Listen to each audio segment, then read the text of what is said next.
ሮሜ ምዕራፍ 8 ቁጥር 34 ላይ የሞተው ከሙታን የተነሳው በእግዚአብሔር ቀኝ ያለው ደግሞ ስለኛ የሚማልደው ክርስቶስ ኢየሱስ ነው የሚል ቃል አለ። የሚማልደው የምትል ቃል ስላለች በቃ ኢየሱስ ክርስቶስ አሁን በአባቱ ቀኝ ሆኖ እየማለደ ይኖራል የሚል ትርጉምን እንድንሰራ ያስችለናል ወይ አያስችለንም ብለን እንሞግታለን። ከምን አንጻር? ይህንን ቃል ሌላ የትም ቦታ ሳንሄድ እዚሁ ሮሜ ላይ እናገኛለን። ያውም ደግሞ እንደነገርኳችሁ ከሮሜ እዚሁ 8ኛው ምዕራፍ ላይ ያውም 8 ቁጥር ብቻ ከፍ ብላችሁ ቁጥር 26 ላይ ጳውሎስ ይህንን መማለድ የሚለው ቃል ለመንፈስ ቅዱስ ተጠቅሞት አይተናልና እዛ ክፍል ላይ በምን መልኩ ቃሉን እንደተጠቀመው እናይና ቀጥታ ከዚህ ጋር አገናኝተን የምንመለስ ይሆናል። እስቲ ቁጥር 26 ላይ እንዲሁም ደግሞ መንፈስ ድካማችንን ያግዛል። ቆይ እንዲሁም ደግሞ ማን ምናችንን ያግዛል? አሁን ተመልከቱ። መንፈስ አለ፣ የኛ ድካም አለ። የመንፈስ ቅዱስ ደግሞ ምን አለ? የመንፈስ ቅዱስ ምን አለ? እገዛ። እንዲሁ ደግሞ መንፈስ ድካማችንን ምን ይላል? የመንፈስ ቅዱስ ምን አለ? ስለ እገዛ ነው እንዳትረሱ። የኛ ድካም አለ፣ የመንፈስ ደግሞ እገዛ አለ። እሺ እንዲሁ መንፈስ ደግሞ ድካማችንን ያግዛል።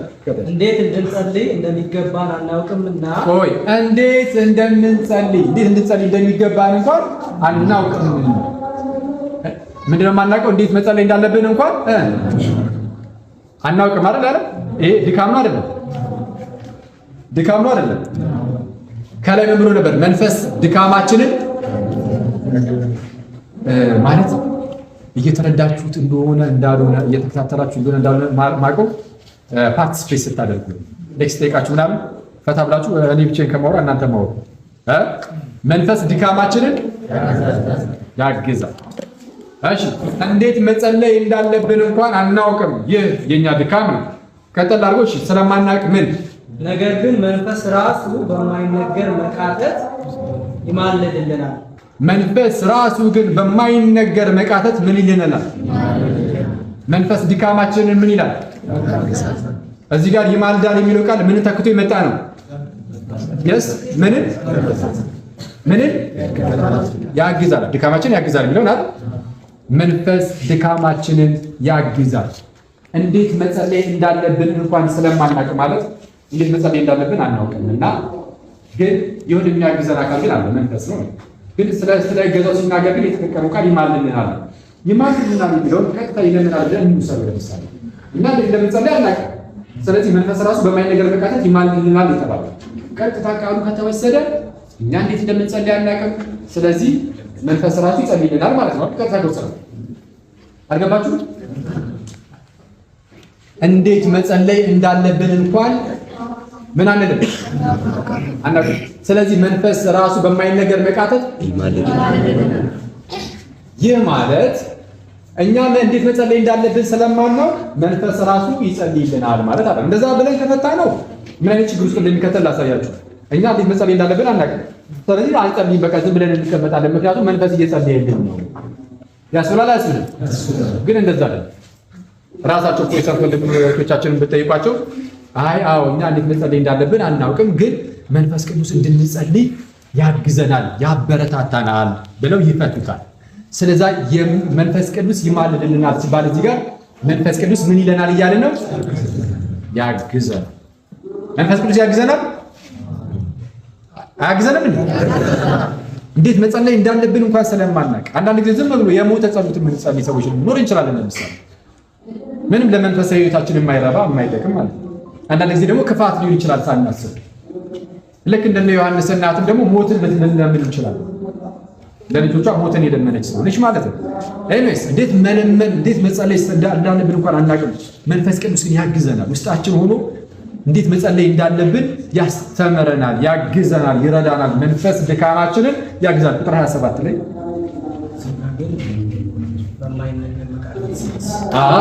በማይነገር መቃተት ይላል። ሚኒንግ አንኤክስፕሌነብል ነው ማለት ልታብራሩት እንኳን በማትችሉት ደረጃ አሁን የሆነ በመቃተት አይደል የሚለመነው። ስለዚህ የዚህ ይማልዳል ብሎ ያስቀመጠውን ነገር ምን ያህል ስር የሰደደና ጠንካራ እንደሆነ በዚህ ቃል ገልጸውና ያ ነገር ግን የሚፈጸመው በአንደበት እንኳን ለማብራራት በሚከብድ ደረጃ ሆኖ ውስጣችሁ ላይ እናንተን እየሰራ የሚሄድበት መንገድ እጅግ ጠንካራ ነውና ያንን በዚህ በጠንካራ ቃል ያጸናል። ቁጥር 27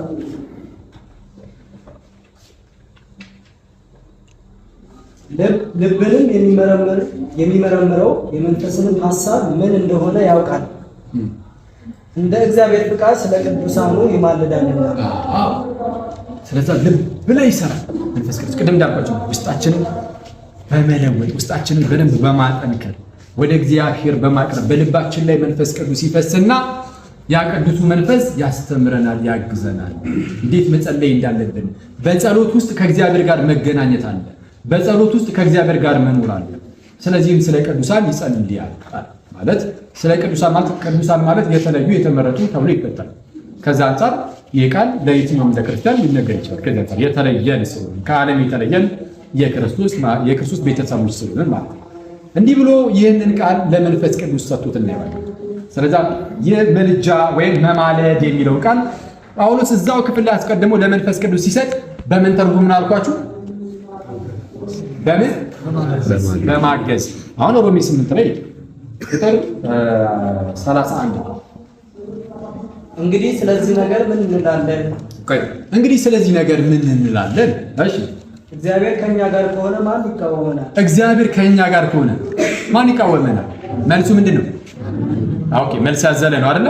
ጥያቄው ራሱ እግዚአብሔር ከኛ ጋር ከሆነ ማን ይቃወመናል? ማንም። እሺ ለገዛ ልጁ ያራራለት ነገር ግን ስለ ሁላችን አሳልፎ የሰጠው ያው ከእርሱ ጋር ደግሞ ሁሉም ነገር እንዲያው እንዴት አይሰጠንም?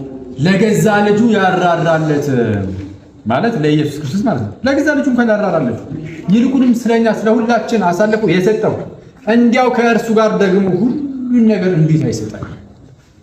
እንዴት አይሰጠንም ሲል ይሰጠናል አይሰጠንም? ልጁን ከሰጠን ውዱን ነገር ልጁን ብቸኛ ልጁን ለገዛ ልጁ እንኳን ያራራለት ነገር ግን ስለ ሁላችን የሰጠን ከእርሱ ጋር ደግሞ ሁሉን ነገር እንዲያው አይሰጠንም? ኧረ ይሰጠናል የሚል መልስ አለው። እሺ ቀጣይ